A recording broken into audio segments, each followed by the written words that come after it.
All right, and hello everyone. Welcome to another Miniature Monday Live. I hope you are all staying safe and staying sane out there. Um, so I guess we should just get right down to this. Before we get started, I do want to let you all know that our internet connection here has been a little spotty due to the mass amounts of people who are home. I guess people are wanting to go online or something. But I believe I have taken care of our latency issues with the stream. In order to fix that, though, I did have to give us about a 20 or 30-second delay from when I am speaking to when it's actually going out there. So there's going to be a bit of a delay with talking back and forth. But that being said, please chat with me. We're here for this to be a community and to be a voice in like being able to hang out with another person.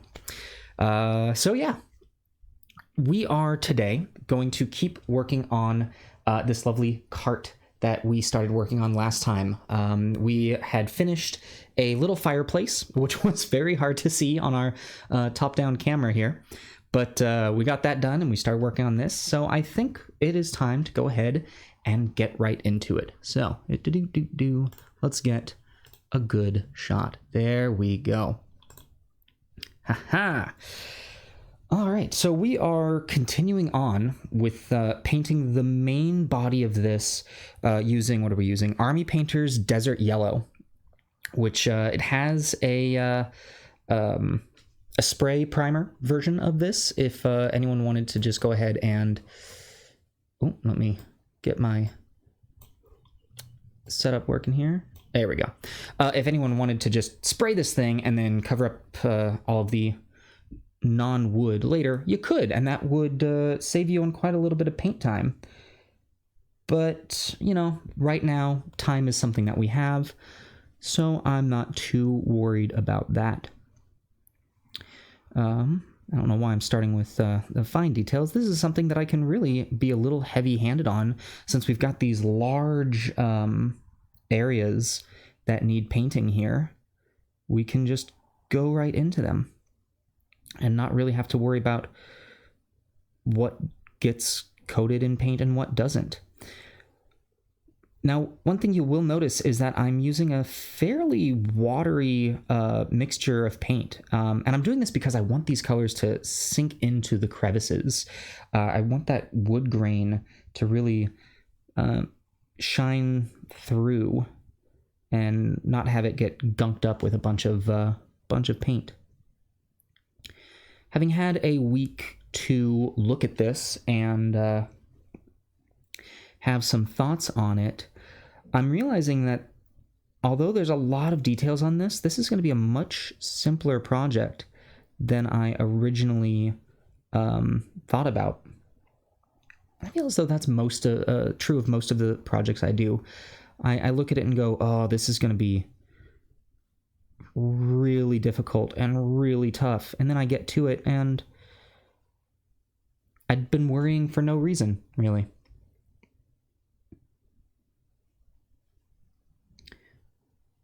Now, while we're here and hanging out, I'm going to bring this up a couple of times. I would love to hear what you all have done in your downtime, if you have downtime, if you're still going out and about and working, good on you, and bless your heart, and thank you.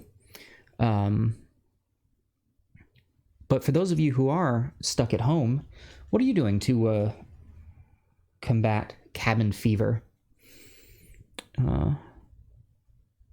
We here at the tavern have been revisiting some of our favorite old games.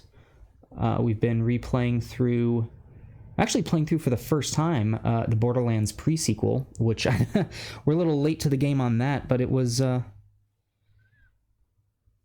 to get that one done.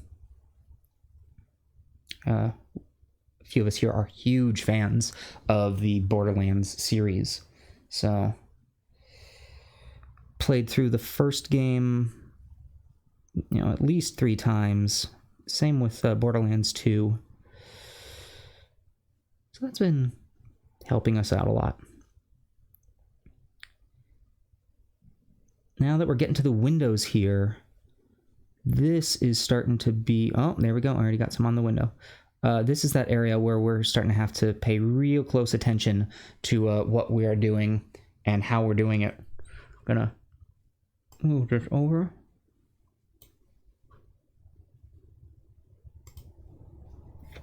Oh, nice, Ben. How's the bomber jacket coming? Would love to hear about that. For those of you who don't know, our follower Ben here is a fashion designer and has come up with some really cool stuff.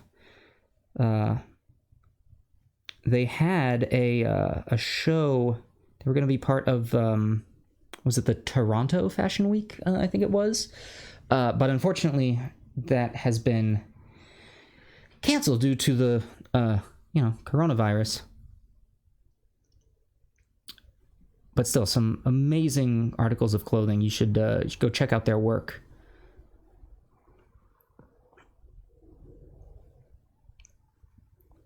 I'm trying to think what it is. Is it BenjaminCollin.com? Or Ben, what's where can people check out your work? We'll put a link in the description when this is all said and done.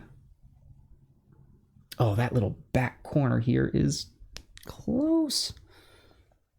And by close, I mean really tight. That window is going to be tough. But we're not gonna shy away from it. We are going to rise up and we're going to meet that challenge.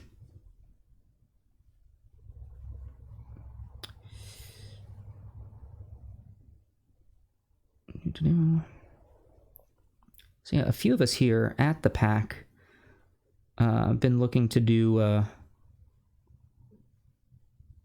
other forms of content. I think right now there's been talk of recording a couple of different games that we play.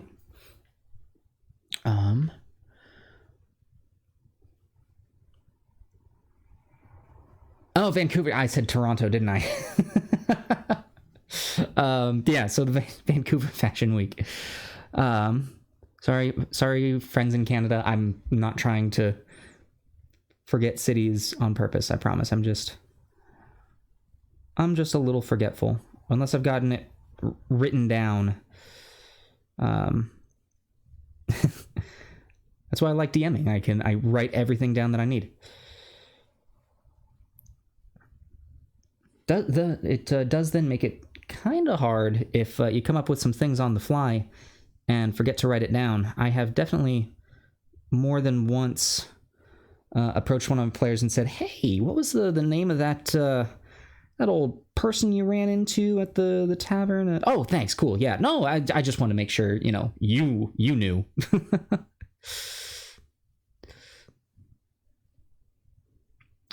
Now we're pretty much getting all of the wood, and I'm being so delicate. I need to stop myself and just lay some color down. All right, now that I've got a lot of that paint off of my brush, there we go.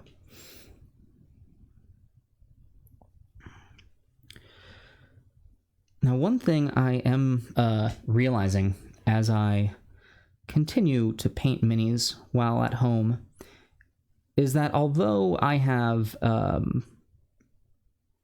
decent collection of paints, I could always use more.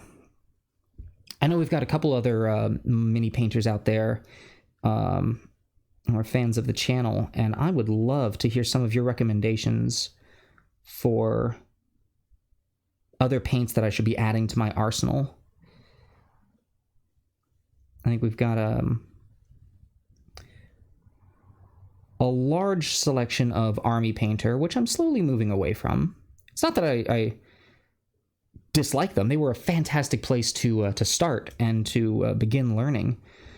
Especially when I first started painting, I had no idea what colors I should get, and it was very intimidating going to the store and looking at their paint selection and thinking, oh, what do I need? What should I get?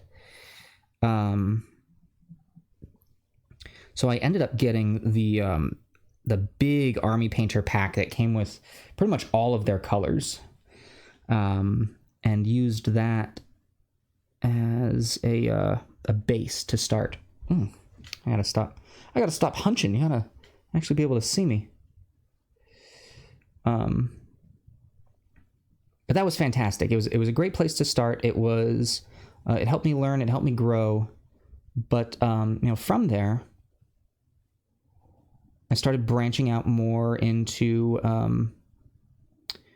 our local store had Vallejo, which was fantastic, and I fairly exclusively use Citadel for washes. I don't really like painting out of the Citadel pots, but for washes, I think they're fantastic. So I do that. But our store recently started carrying Reaper paints, and oh boy, do I have a new favorite. Something I'm going to have to be very careful of is these lanterns. They are really any piece that pokes out. There's a chance that I can knock that off. Luckily, I have super glue, not at the table, but readily available should I need it. I suppose technically Gorilla Glue. I don't know. It's one of those brands. I have cyanoacrylate glue available. There we go. All right, now we get into these little nooks and crannies.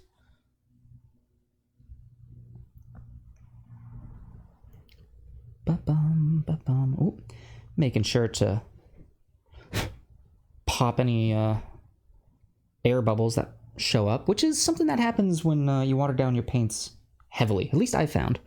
I might be doing something wrong and causing that to happen, but I definitely get a bunch of air bubbles. They're easy to pop. You just blow on them. Oh, these windows in here. This area is going to be fun. Did I say fun? I meant tough.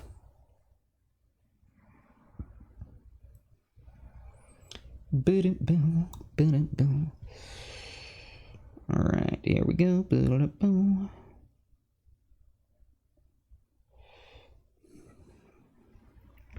I'd considered putting on some just music in the background here, but I don't know if that would be a little overpowering. And I wanted other people to have choices of their own music at home, so still kind of figuring out this this method of doing this live painting. We do actually have some live shows in the works here at the Adventures Pack. We've been wanting to pop into that medium for a while now. But, those have... we have formats already laid out for those. This was very much a... well, this is happening. Let's see what I can do live really quick. I'm hoping. Yeah, man. Don't you move. Don't you move, you little lantern. I don't need that. I'm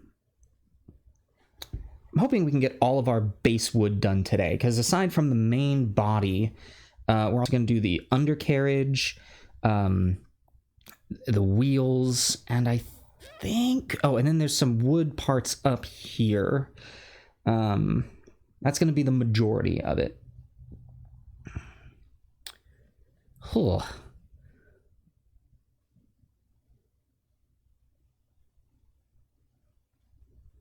I'm definitely going to be going a little crazier when I start talking more about or when I start getting to the fine details. Whew. My lighting today is not great.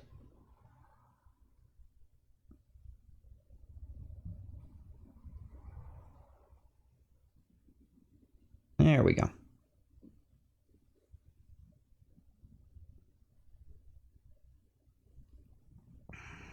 I've also been taking this time, at least as far as painting goes, to get a lot of those small pieces that I have out and done.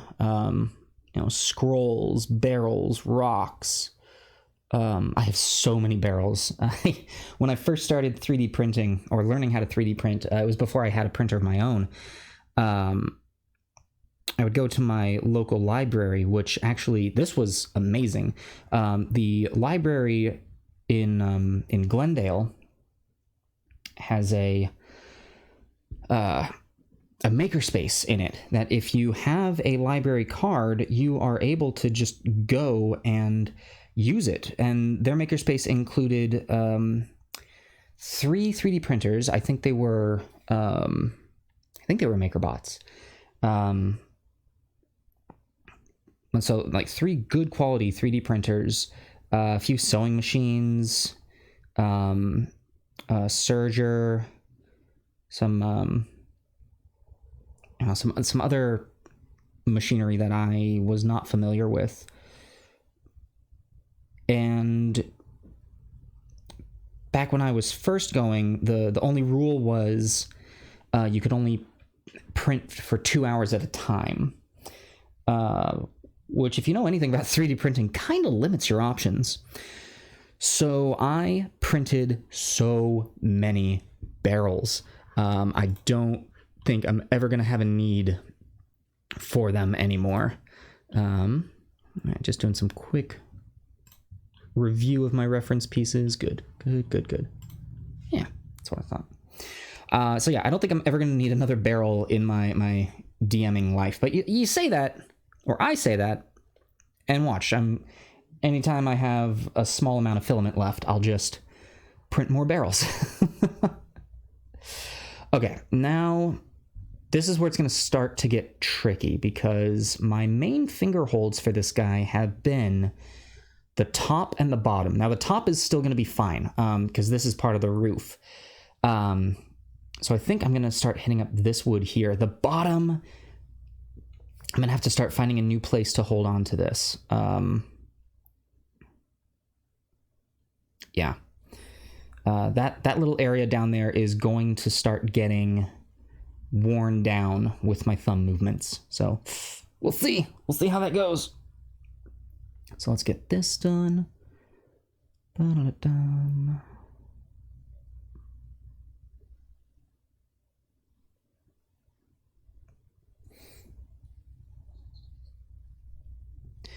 The other thing I'm finding with all this time is that I'm actually going through my backlog of things to be painted. When I first started painting, I had this rule that I would never buy a new mini, a new unpainted thing, unless I had finished all my other ones. And any mini painter who's been doing this for, I'd say, at least a week will know that that's not the case. That doesn't...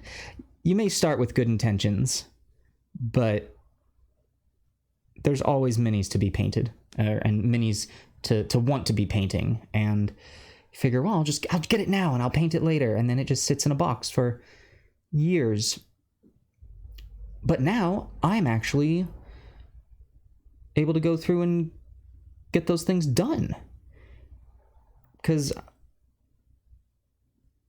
I can't really go out and get any more minis. Sure, I could order them, but right now I want to give ordering things online a bit of a break, and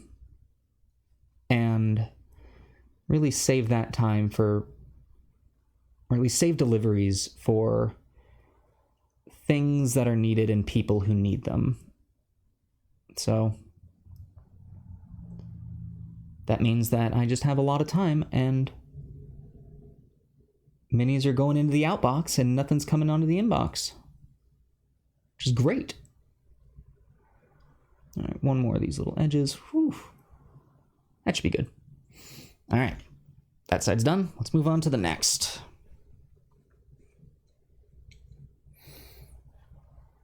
Ooh, this one is going to be a little tougher because my hands are going to get in the way. Or at least the railings up front are getting in the way of my hands. And again, it's okay that things aren't perfect on this first step. I always start saying things like that with "and again." It's not that I've said it in this video, but I've said it in so many other videos that, yeah, I know I'm repeating myself, so there's some of those rules that you just want to make sure people get. And I think one of those big ones is make mistakes. It's okay.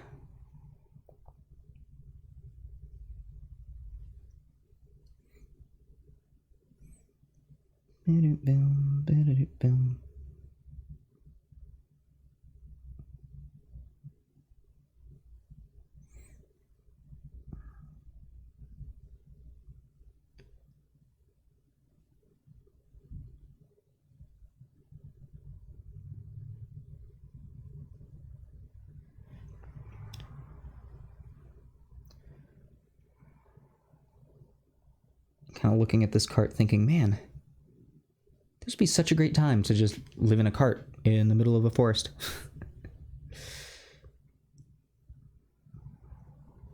You can say that, but there's so much more that goes into that. You know, you gotta be self-sufficient with food, and you can't just say, oh, I want to live in the middle of nowhere. You gotta think about everything that's involved in that.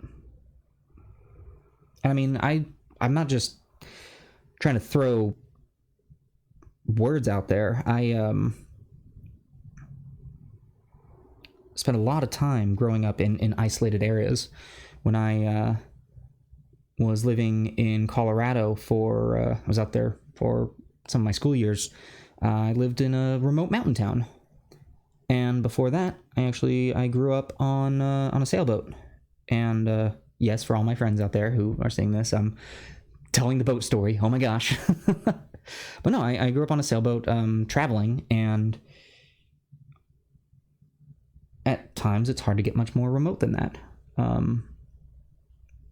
So anyway, the point of that is saying that living remotely or living in isolation can be such a rewarding experience, but there's so much more involved in doing that than I think people actually think. There we go. Ooh, that's looking good. Now there's some areas where my paint has been a little thick and it's starting to pool up. So I'm just going to go through and use my brush to pick up that paint and put it elsewhere.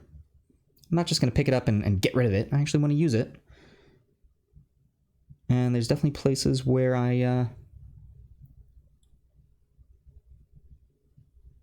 have missed and need to go through. Also remember, this is our first pass with this color. We are going to have to take a second, purely for cleanup purposes. And actually, on that note, we've officially run out. Always make sure to shake up your paints. They're gonna get gloppy and gloopy. Technical terms. Now, something that I've actually started doing that I find really helpful when trying to add water to your paints is, rather than applying it with a brush, you can pick up a little pack of these little eyedroppers.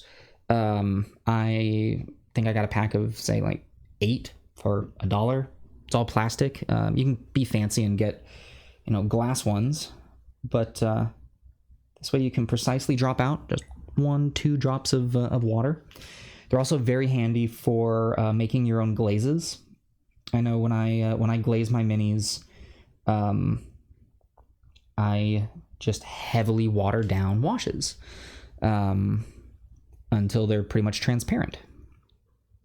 At least for the most part. There are certain things with glazing that you need specific glazes for. At least I think. Remember, everyone watching, this is... I've been doing this for, a good amount of time, but I'm constantly learning. I am not by any means trying to say that I am a master painter, and that what I say is to be taken 100% like as the law. This is, everyone has their own painting techniques. Everyone does things differently. There are some things that I think are universal, but again, I think I could be wrong. I can't tell if those are windows or not, so I'm gonna paint them not, because I think that'll be fine. Anyway, my point is, I'm learning every time I do this. I am learning something new. I am practicing something that I have learned, and I just want to do it with you. That's all this is.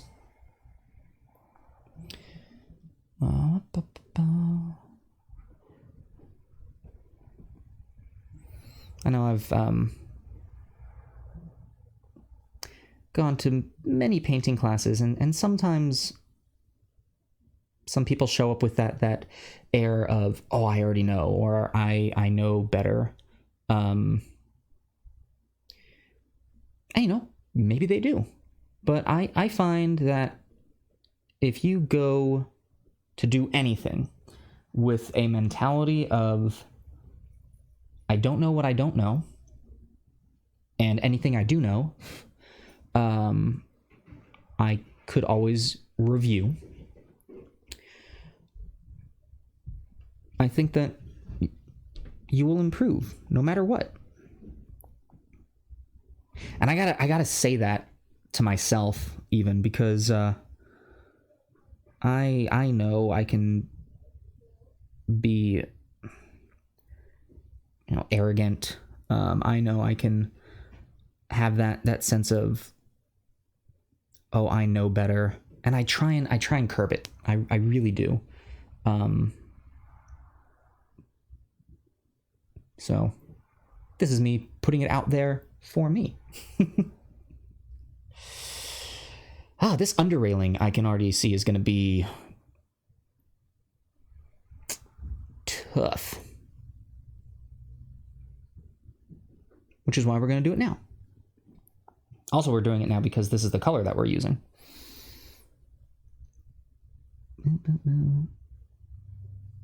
There we go. Kind of laying it on a little thick there, and it's definitely getting places that I don't need it to. But at the moment that's... Oh my gosh. Come on, wheel. The wheel is in the way. At the moment, that's okay. Because this color is light enough, it'll be easy to cover up. Aha. I think I'm going to leave a chunk of this bottom section unpainted to start with, and that chunk being where my thumb is. That way I'm going to not constantly be having to repaint this area.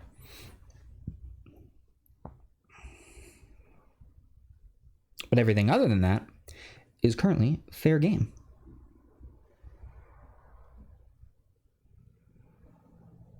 Ooh, and actually, I know for certain my thumbs are going to be in between these two wagon blocks. What's the bit that attaches the wheel to the cart? There's some mechanics out there who will know the exact term better than me. But anyway, I know my thumb is going to be in between those two on the inside, so I can get everything on the outside. Haha! We're using cool logic in our painting. Ba-da-bum, ba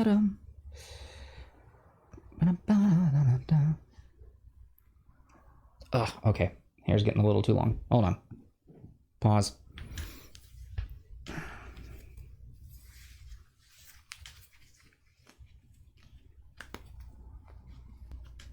There we go. And back to it. I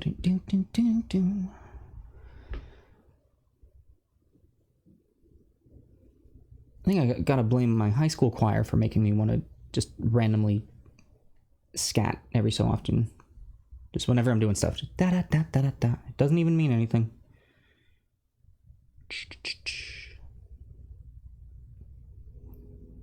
Anyone else here band or choir geeks back in high school or college? Or still?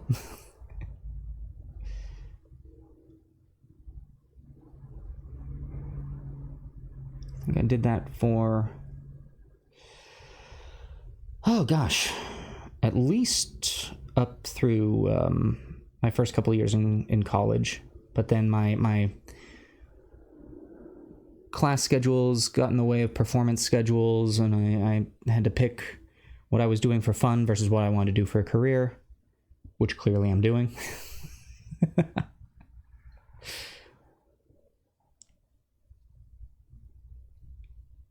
There we go. Okay. Right, the front bits here.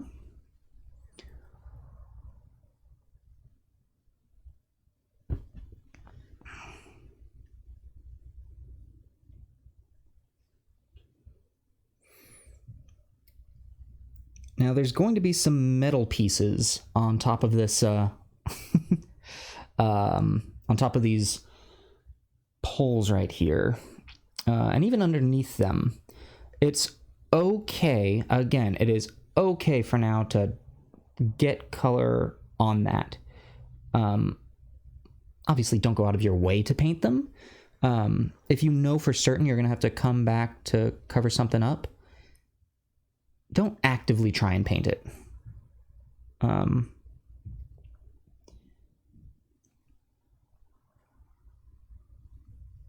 But you can let paint get there. There we go. All right, this one's actually going down a little too watery, so I'm going to add a couple more drops of paint.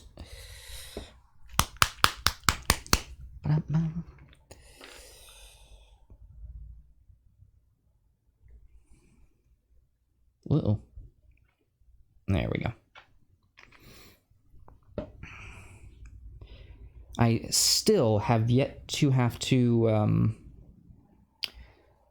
restock on any of my primary paints. I had to restock on a wash because accidents happen, but I haven't had to restock on any of my prime colors.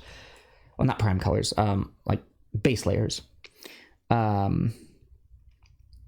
I'm kind of interested to see what's going to be the first one that I have to do. I always thought it was going to be Darkstone, but here's the other thing I realized is that, sure, I use Darkstone in pretty much everything that I paint, but I use it in small amounts. Whereas right now, I'm using Desert Yellow for a large chunk of this wagon.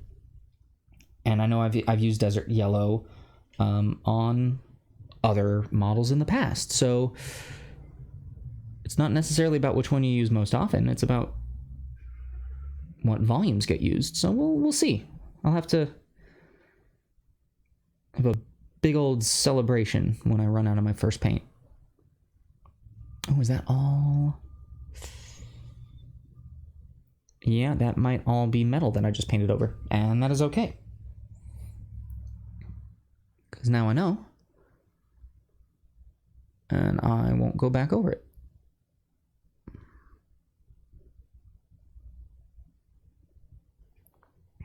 Oh, actually, I like that being metal. I don't know if it's supposed to be. So it looks as though there's an option for me to add some brackets on the very front here. Looks like I could paint over that and just have it be wood. But I think it's going to be more dynamic if I I just paint these top strips here and then make it a metal bracket holding it to the wagon. And that's the part of these that allows the wood to articulate. I think that's one of my favorite things about painting models and painting minis. That sure, the model has its mold lines, and it's been designed in such a way that these are certain parts are meant to be certain things, but it's amazing what you can do and what you can change just by painting something a different color.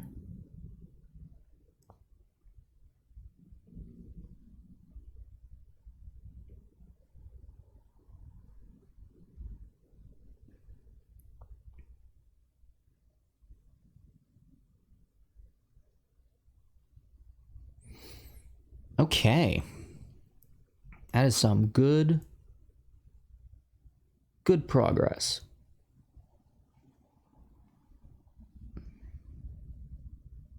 Oh, right, that's metal. What did I say earlier? Don't actively paint over. Accidentally do, it's fine. But don't actively. Okay, I think I don't see any missed spots under here. Nope, think we're good. Let's add a little bit more, kind of like a half coat back there. Make sure my brush isn't drying out. Okay, I think that's going to move us on to the wheels. Yeah, so there's a lot of oh gosh, I'm gonna get this back in frame for us. So there's a lot of wood going on these wheels, but also a lot of metal. So we've got these main, hub, I guess technically like the hubs of the wheel, and all of these sprues are going to be wood. Depending on how much I want to torment myself, each one of these areas where the sprue meets the actual wheel, I don't know if you can see this, has a little nub that could be like a metal band. We'll see how we're feeling when we get there. For now, we're going to do basically the whole wheel in this color. Now to add variation on the wheel, eventually we're going to do that mostly with washes. I think I always reserve the right to change my mind, but I think just in adding a different wash, and you know what, I'm gonna get a little rough with these wheels, so I'm gonna switch out my brush to a brush that I don't mind being a little more aggressive with. There we go. What was I saying? Reserving the right to change my mind, maybe? Yeah, when you make a call on how you want to paint something, you don't have to be married to it.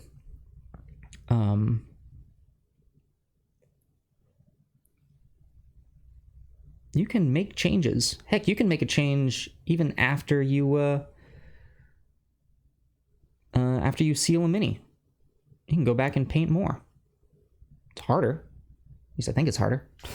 I've never actually done that. So forget me saying it's harder. I don't know. Maybe I should do that. Maybe I should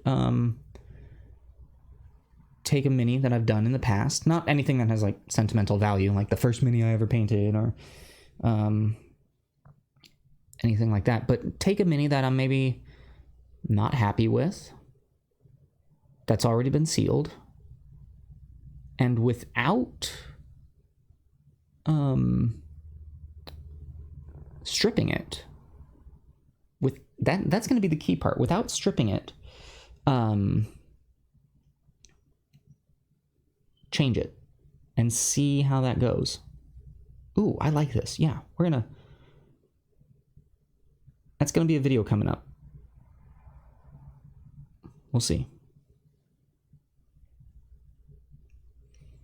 That'll likely be a video coming up in this quarantine, because that's something I can do without having to get a new mini. That, my friends, is creative problem solving. Yeah, man, I do not like this brush anymore. It was a good brush. It was a good brush, and I did my best to take care of it, but there was only so much I could do, because I was young and stupid. So back to my nice brush.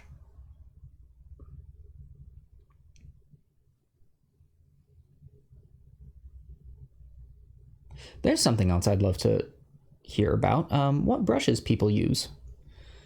Do you have like one brush that is your go-to that you use for everything? Do you use a variety of brushes for different effects? What do you do? I know for me, for the most part, except for like right then when I decided, well, I'm gonna beat this one up a little bit, I try and just use this one brush. What is this? This is a Kolinsky. Oh, come on. The wording has gone away. It's a good brush that was recommended to me by a friend. I wish I could tell you more than that. But I believe it's a number 1. And I pretty much use this for everything. Except washes. Washes, I will use something a little more... something more like this. Although I'm starting to use this one less and less. This was one for, again, all of the text has come off of it, but this was from Army Painter. It came in that big kit that I was telling you about. And it was a great brush. It did its job, and it did its job well.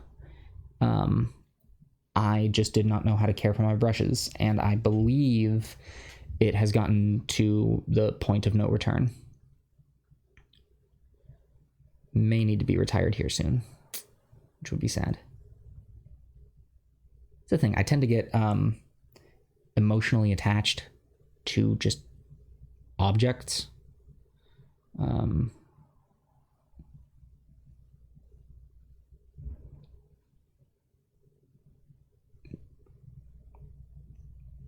So, you know, when it comes time to donate things and to get rid of things, I've definitely gotten a lot better as I've gotten older, but there is that bit of me that I have to fight. And it's like, it's just a thing. It's just a thing. You can get rid of it. It's okay.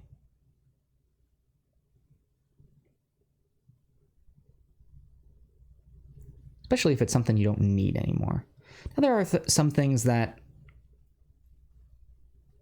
you know, I hold on to, not because of more sentimental value, but because it's something that I know I'm going to enjoy again. Like Legos, for example. I think I've still got all of my Legos from when I was a kid.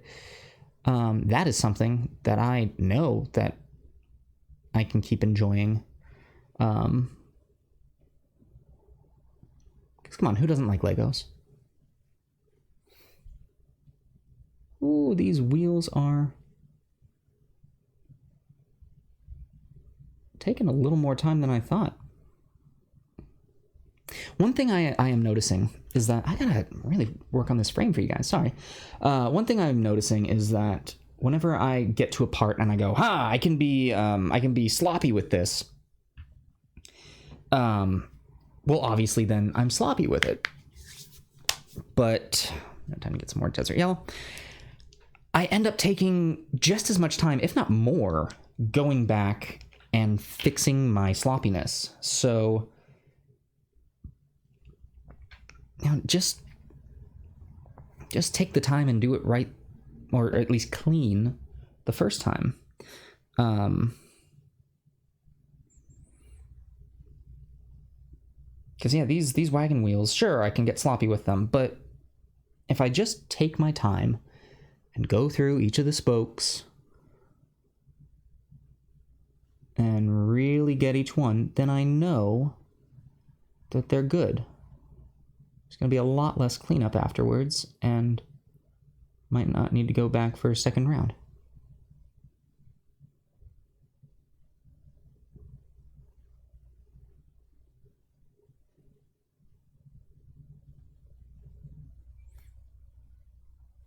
Alright, got the front and the interior. Now onto the back. Whew.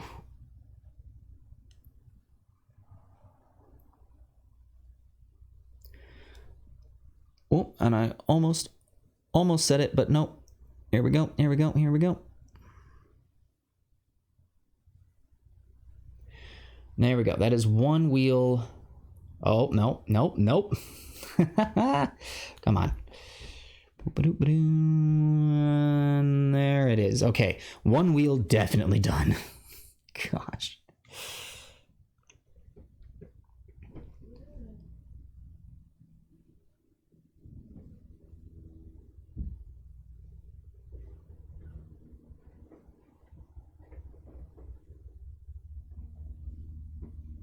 Whew.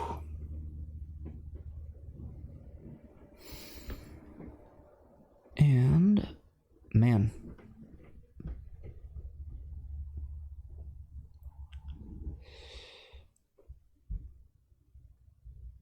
So here's another question posed to you all.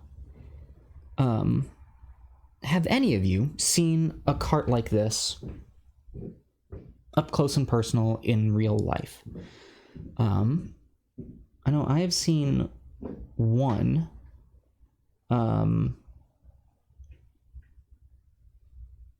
That was actually on the property of an artist.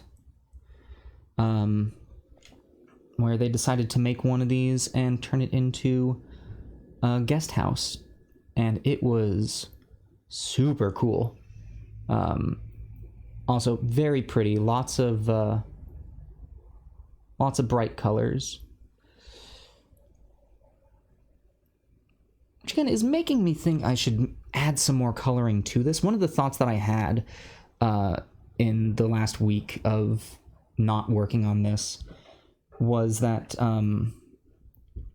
I may actually go back in when it comes time for details and do more of the filigree on here than I had initially envisioned. And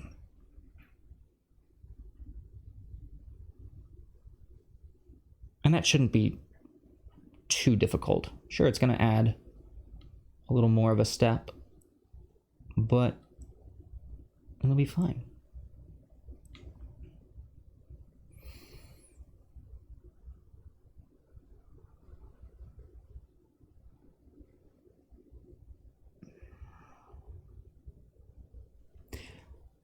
So, I'm trying to think of the interior of this. Now, obviously, that's not something that, as a painter, I need to worry about. But as a storyteller, as a dungeon master, as a game master, what all is inside of this? I know it is labeled as Esmeralda's Wagon, and I believe that is a particular NPC. And so obviously they're going to have very specific things in there.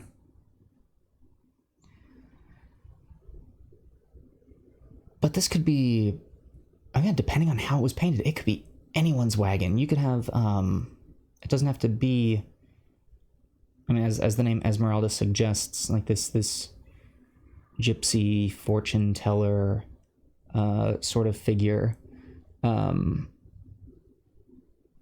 You could have a bounty hunter who lives in one of these.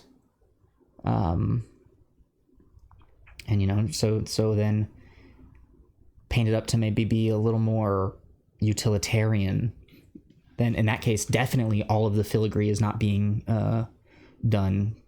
Maybe some of the varnish on the sides is starting to peel.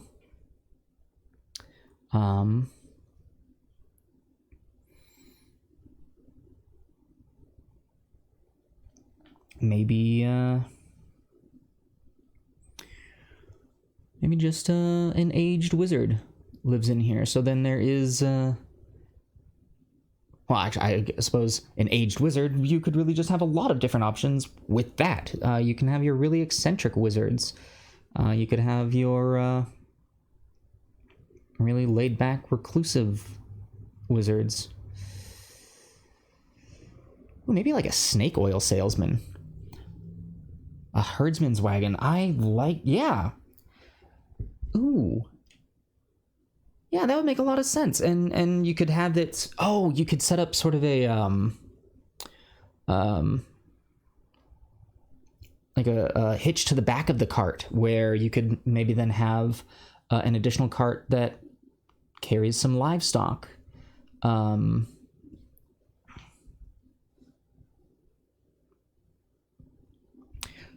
we do have a wooden sign on the back of this, so this will be where we get to make some character choices. Oh, I really want to make a cart for the back of this now.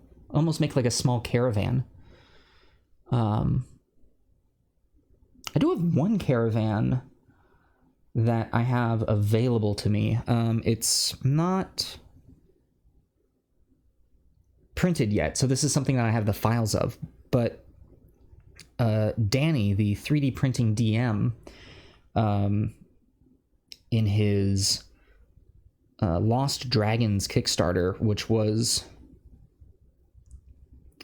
really the thing that got me into 3D printing. So, you know, Danny, if you're there, thank you. But one of the things that came in that Kickstarter was a caravan of dragon hunters. And so you had a cart that could hold equipment. You had a cart that could hold people. You had a cart that could hold animals. And then there was a cart that was just straight up a weapon, a ballista attached to it. So I'm wondering if I might be able to print one of those and maybe fashion some sort of attachment that could go on the back of this. Also, hi, Michael. Great to see you. How are things faring out in Colorado?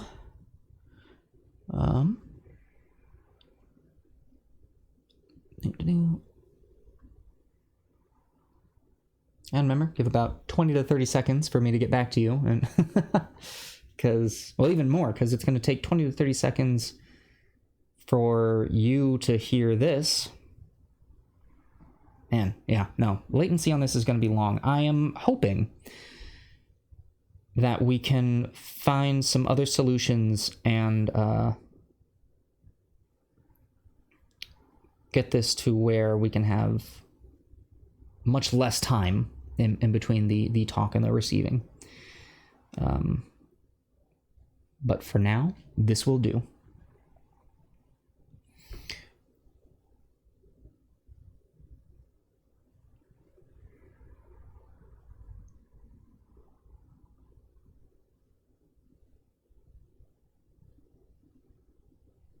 Oh boy.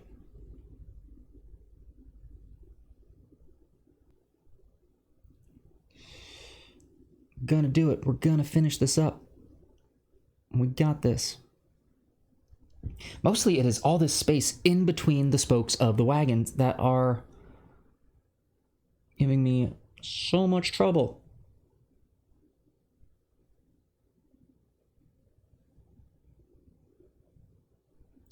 And there are some mold lines in there that, though not quite visible enough to cause me any problems in the look of the model, they're raised up enough that it's catching some of the paint. So when I put my brush into the spokes, the paint isn't transferring all the way through, which is why I'm having to kind of double up and get more of it from over here.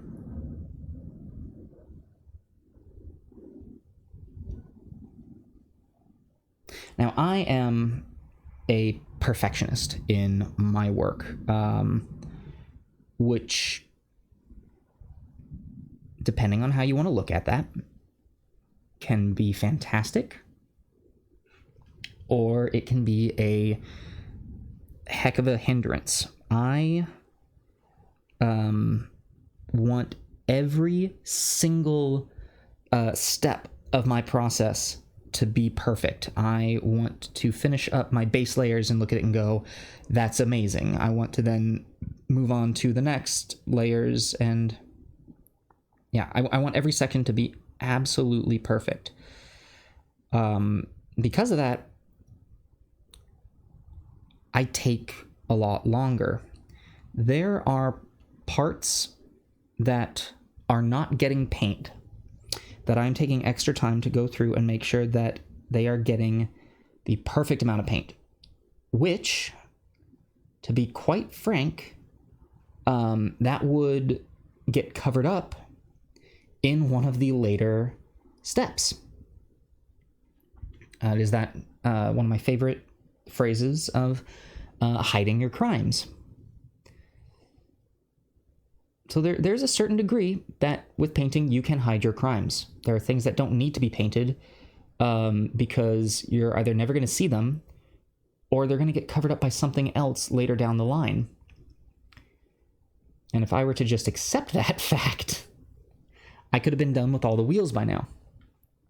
And we could be moving on to, I don't know, windows or curtains or the metallic portions, the fun stuff. So I'm trying to get better with that. I really am. As I said, every single one of these I am growing, learning. I'm trying to get better every day.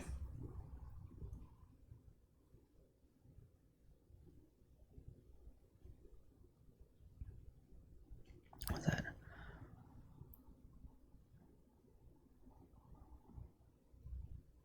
Oh yeah, definitely get a well, first off, I'm sorry to hear. Well, I'm happy to hear that the offices are closed and you're still able to work from home. You know, any way to stay safer during all this time is fantastic.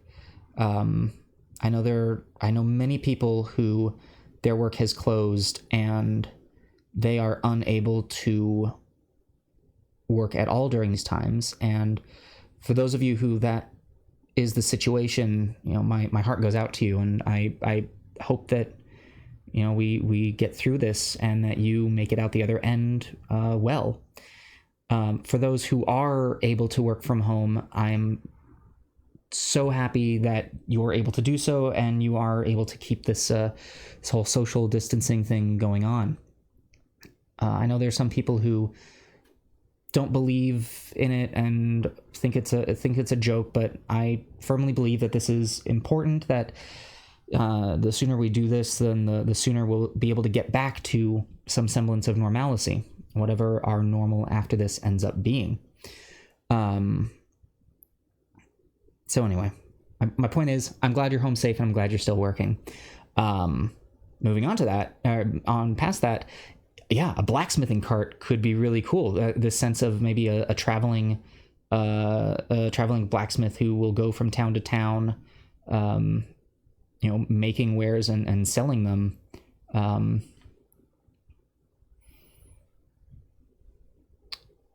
Or maybe this person who is just known very well for their repairs, not necessarily for making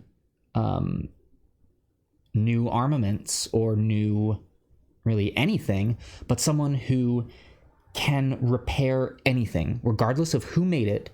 They could fix it to the point that you couldn't tell at all that it was ever broken. And so they travel from town to town offering that service. That would be pretty darn cool. And if we were to do that, now suddenly we're looking at a cart that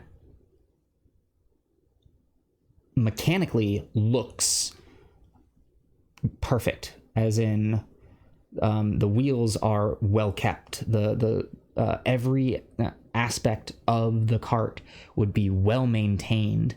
It doesn't necessarily have to be the fanciest thing, but I think that at least for a blacksmith, any of the metalworking on there would be just perfectly well maintained.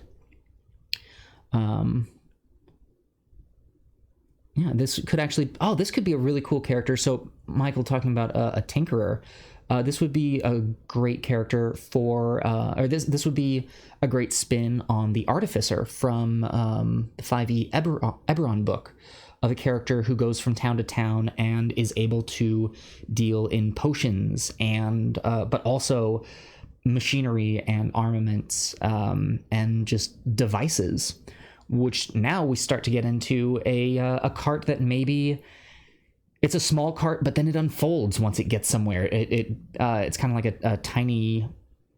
It looks like a tiny house, but then once it gets somewhere, it unfolds to be this massive mansion, almost like a Harry Potter tent sort of a deal.